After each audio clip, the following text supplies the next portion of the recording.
Welcome to Fluent Phonics. Today, we will learn how to pronounce the word inducement.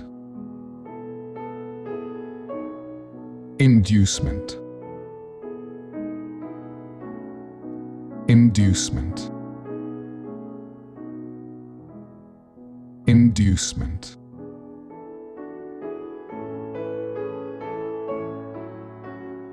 Here's an example of how one might use it in a sentence. The company offered a signing bonus as an inducement for skilled employees to join their team.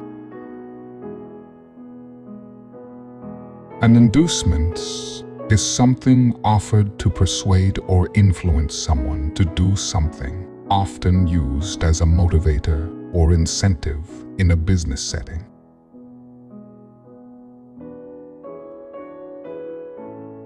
Thank you for your time. If you enjoyed this, please like and subscribe for further content.